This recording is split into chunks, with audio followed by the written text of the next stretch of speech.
Okay, so some of you are asking me how to navigate the GED, how to get the GED test, how to take a GED practice test.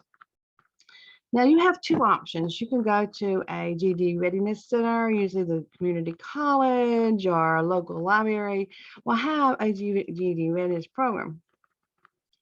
The one thing that about these programs that you have to come in and take a placement test, and a lot of times it can get really bogged down. You have some give what's called a TABE test, the adult education basic test, and a lot of times you have to score a certain score before you can move up to the next level, and sometimes it can take a long time. I actually taught GED readiness, and it could take many months for a student to go from beginning to end, or even to take one test. Now, if you were like maybe it's 11th grade or the end of the 10th grade or beginning of the 12th grade, you might want to try to do this by yourself, just to see how you do. Now, the first thing I always tell a student is to always go to the myged.com and take up one of the practice tests. And if you score around the 140s, 145s, then you're pretty close, maybe a little bit of tweaking, and you're ready for the test. If you score over 150 or 155, you're ready for the test. So I'm going to show you pretty much how to do it. Okay, so one thing I actually run this into the military. You do not have to go to a center to take the test. You can actually schedule this on your own. You're going to go to this link, myged.com. Create your account and get your password. Make sure you write down the password. And you're going to go, and once you go through all the little prompts, they're going to ask you, do you want to sign up for a center? Just choose no for everything for right now. Just choose no for everything. Even if you do need accommodations, just go ahead and answer everything no. You're going to go to the very top and you're going to go to study. And you're going to click, after you click study, this is going to be a prompt.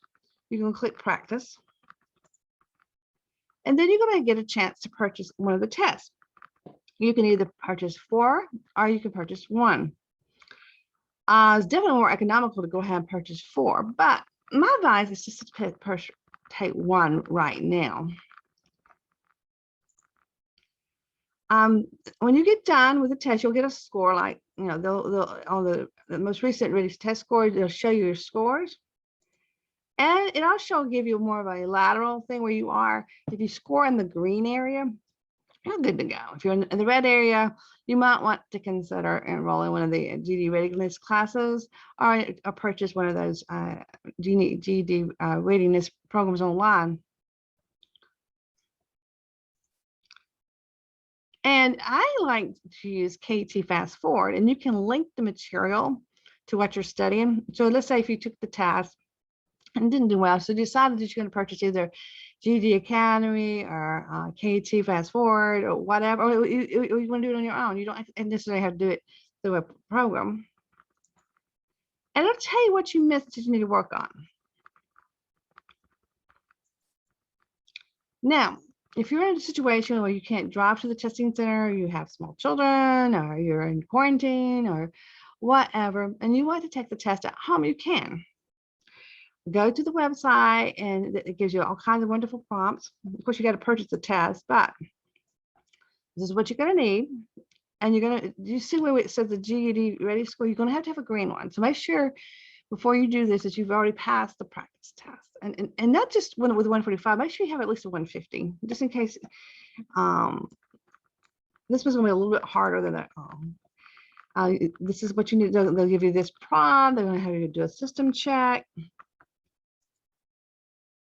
Or you could go to an in-person test center, and then you can schedule a test there.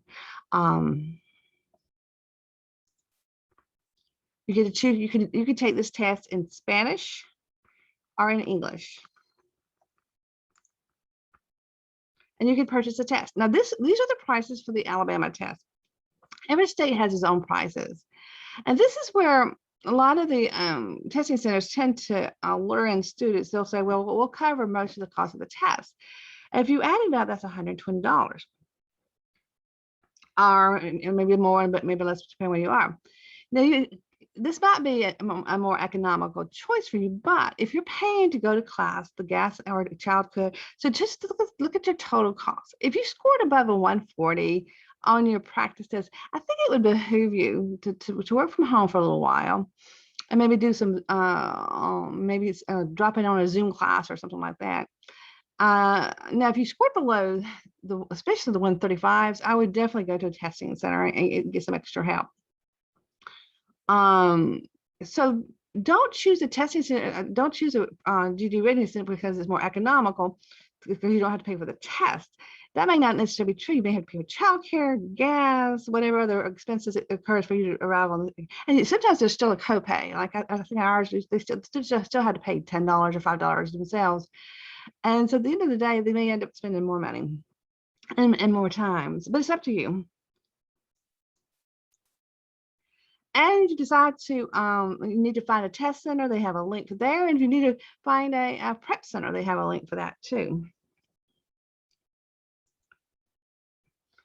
So you can either do this on your own, or you can go to a testing center. The next video I want to talk about are the different programs that you could choose to do on home if you want. So anyway, I hope this helps you.